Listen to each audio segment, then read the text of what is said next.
summer ritual, part competition, part voodoo rite, is held over the course of 2 nights, with bonfires, helicopters, rescue boats, and a cast of thousands. See, Debbie had been around lifeguarding for 20 years, and she was intimately familiar with the games. And she told Doug, please, just go down and check it out. You'll like it. Finally, Doug agreed. The competition began with the Coast Guard's $7 million French-built Dauphin jet helicopter flying in low and then hovering overhead. 3 lifeguards suddenly leaped out of the helicopter and into the water, where they proceeded to execute a mock rescue. The featured event, a Tamplon race, was about to commence.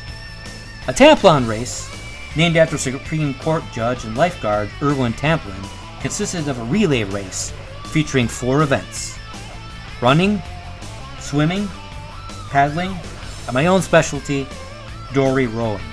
Each Los Angeles County Lifeguard Division fields a team of its best athletes to compete in the Tamplin. For an hour and a half, Doug watched the swimmers, runners, paddlers, and dorymen race each other. Sitting in the grandstands next to Doug were more lifeguards and more family and friends, all cheering for their comrades. The whole night was an unrestrained riot of action, noise, narrow victories, disputed losses. The perfect introduction to lifeguarding. Knowing that Doug liked to write character-driven scripts, I introduced him to some of the more colorful, eccentric characters like Kenner Snyder, my sprint dory partner. Doug loved it and insisted that Michael head to the beach and see it in person. So the following Sunday, the 3 of us drove down to the coast. Michael sat next to me, tape recorder in hand, asking question after question. For starters, he wanted to know the basics of lifeguarding. He asked me, what is this can thing? The can is the red hard plastic flotation device 3 feet long, which is attached to a length of line and a shoulder strap. Lifeguards use the can to haul people out of the water.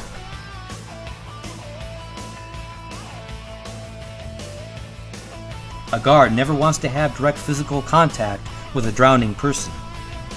In a panicked state of mind, the victim will often pull the guard under if given a chance.